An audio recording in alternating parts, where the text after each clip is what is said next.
사시사철 푸르른 야자수처럼 갈보리 십자가에 뜨거운 사랑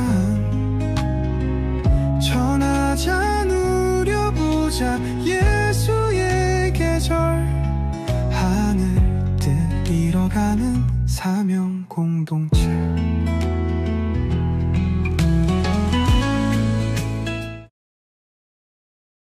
제4장.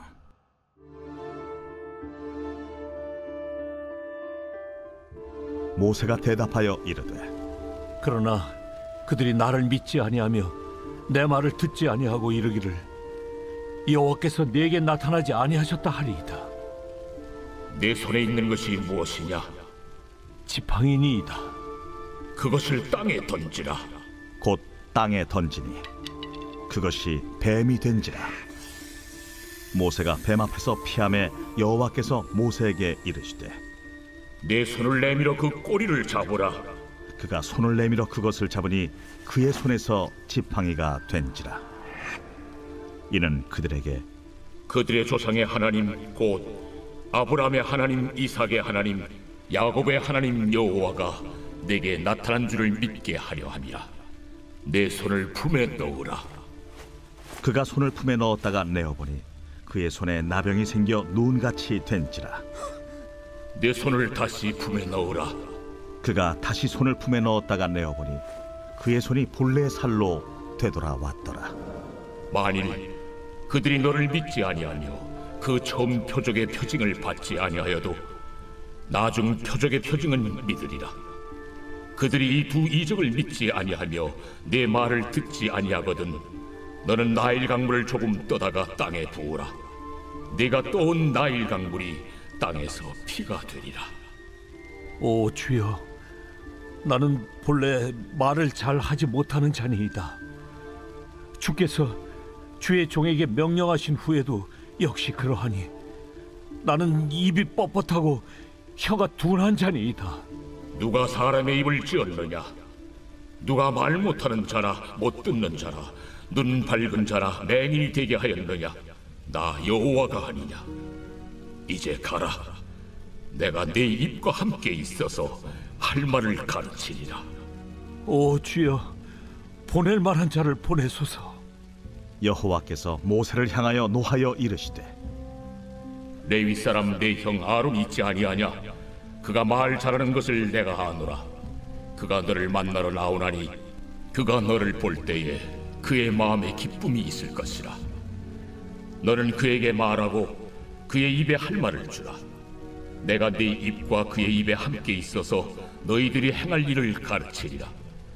그가 너를 대신하여 백성에게 말할 것이니 그는 내 입을 대신할 것이요 너는 그에게 하나님같이 되리라. 너는 이 지팡이를 손에 잡고 이것으로 이적을 행할지니라. 샬롬, 반갑습니다. 오늘은 출애굽기 4장 말씀으로 유용성이란 제목으로 함께 하나님의 말씀 나누겠습니다. 유용성은 어떤 도구나 인간이 만든 물건, 서비스를 어떤 특정 목적을 달성하기 위해서 사용할 때에 어느 정도 사용하기 쉬운가를 말하는 용어입니다. 하나님께서 모세를 부르시고 이스라엘 백성을 구출하라고 명령하셨을 때 모세는 적극적으로 순종하지 않았습니다. 오히려 그는 자신의 부족함을 내세우며 계속해서 변명합니다. 그들이 나를 믿지 아니하며 내 말을 듣지 아니하리이다. 나는 본래 말을 잘하지 못하는 자니이다. 보낼 만한 자를 보내소서라고 말합니다. 모세는 하나님의 명령보다 자신의 연약함과 불안함에 더 집중하고 있습니다. 모세의 문제는 단순히 말 주변의 부족이 아니라 자기중심적인 시각이었습니다. 하나님의 능력보다 자신의 한계에 사로잡혀 있는 것입니다. 오늘날도 우리도 모세처럼 하나님의 능력보다는 자신의 부족함을 더 크게 봅니다. 하나님께서 우리를 어떤 사명으로 부르실 때에 우리는 자주 자신의 조건과 한계를 계산합니다. 내가 뭘 할 수 있겠습니까? 내가 말주변도 없고 경험도 없습니다. 다른 사람이 더 잘할 수 있을 겁니다. 라는 말로 뒤로 물러섭니다. 결국은 순종보다는 계산, 믿음보다는 회피를 선택하게 됩니다. 이러한 태도는 하나님의 부르심을 거절하고 결국 우리의 삶에서 하나님의 능력을 제한하게 만듭니다. 하나님께서 역사하시려는 자리를 우리가 스스로 닫아버리는 것입니다. 그러나 하나님은 모세의 연약함에도 불구하고 끝까지 포기하지 않으시며 확신을 주십니다. 하나님은 모세가 납득할 수 있도록 3가지 표적, 지팡이가 뱀이 되는 표적과 손에 나병이 걸렸다가 낫는 표적, 그리고 나일강 물이 피로 변하는 표적을 보여주십니다. 그리고 모세가 말이 둔하다고 할 때 하나님은 그에게 말씀하십니다. 누가 사람의 입을 지었느냐? 이 말씀은 능력의 출처가 사람이 아니라 하나님이라는 것을 명확히 드러냅니다. 오늘 우리도 하나님의 부르심 앞에 주저할 수 있지만 하나님은 오늘도 우리에게 확신을 주십니다. 하나님은 우리에게 내가 함께 하겠다 약속하십니다. 우리의 조건을 뛰어넘어 하나님의 능력으로 일하시는 것을 기대하시기 바랍니다. 하나님은 우리에게도 내가 함께 하겠다고 약속하십니다. 우리의 조건을 뛰어넘겠다 하십니다. 하나님의 능력으로 일하시겠다고 하십니다. 하나님은 완전한 자를 찾으시는 것이 아니라 순종한 자에게 능력을 입혀 주십니다. 사람의 능력보다는 하나님의 함께 하심이 중요합니다.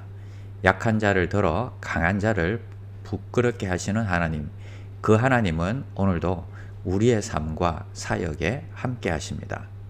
질문의 힘 살펴보겠습니다. 첫 번째는 10절에서 모세의 변명은 무엇입니까? 11절에 나타난 하나님의 반응은 무엇입니까? 이것은 당신의 삶에 어떻게 직접 적용될 수 있을까요? 모세의 변명을 살펴보면 모세가 여호와께 아뢰되 오 주여 나는 본래 말을 잘하지 못하는 자니이다. 주께서 주의 종에게 명령하신 후에도 그러하니 나는 말이 둔하고 혀가 느린 자니이다. 말주변이 없다는 것을 이유로 그는 불순종하고 있는 것입니다. 11절에서 하나님의 반응은 여호와께서 그에게 이르시되 누가 사람의 입을 지었느냐 하십니다.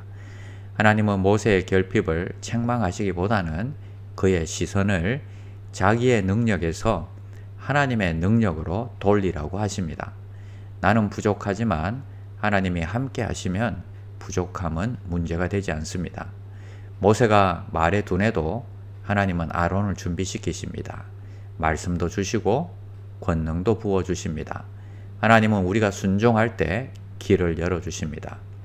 두 번째는 오늘 말씀에서 하나님이 쓰시는 사람들은 나이를 기준으로 보지 않는다는 것을 어떻게 증명합니까? 하나님은 나이가 많아도 쓰십니다.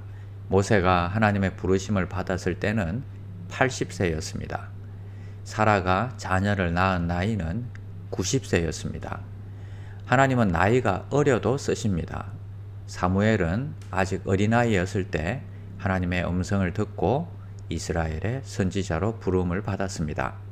다윗도 형들보다 나이가 어렸지만 다윗이 선택을 받았습니다. 예레미야서에는 예레미야가 나는 아이라 말할 줄 모른다 라고 하자 하나님은 너는 어린아이라 하지 말고 내가 너를 누구에게 보내든지 가며 내가 내게 무엇을 명령하든지 말할지니라 라고 하십니다. 나는 내 나이를 핑계로 삼지 않는지 우리 자신을 돌아보아야 하겠습니다. 세 번째는 하나님은 당신의 재능이나 능력이 필요한 것이 아니라 당신의 의지가 하나님의 뜻에 열려 있는지를 보시고자 합니다. 하나님은 자격이나 능력보다 하나님을 얼마나 의지하는지 보십니다. 하나님께서 종종 능력 없는 자, 부족한 자, 약한 자를 택하셔서 하나님의 일을 이루시는 것을 보여주십니다. 기드온은 미디안의 위협 앞에서 숨어 있지만 하나님은 그를 큰 용사라 부르시고 사용하셨습니다. 베드로는 충동적이고 연약한 사람이었지만 예수님은 그를 교회의 반석으로 삼으셨습니다. 기억합시다. 내가 아니라 하나님이 일하십니다. 나는 그저 그분의 손에 들림받은 도구일 뿐이라는 것을 기억합시다. 기도하겠습니다. 하나님 아버지 감사합니다. 모세에게 말씀하셨듯이 우리의 연약함 속에도 일하시는 주님의 은혜에 감사합니다. 우리의 재능이 아니라 순종을 통해 하나님의 뜻이 이루어지게 하여 주시옵소서. 오늘도 내가 너와 함께 하겠다 말씀하시는 주님의 음성에 응답하게 하여 주시옵소서. 예수님의 이름으로 기도드립니다. 아멘. 나는 죽었습니다. 제가 주인이 아니고 예수님이 저의 주인이십니다. 예수님은 십자가에서 죽으시고 부활하셨습니다. 부활하신 예수님을 가슴으로 만나서 따라가며 간증합니다. 사랑하는 가족과 함께 영광스러운 승리를 노래합니다.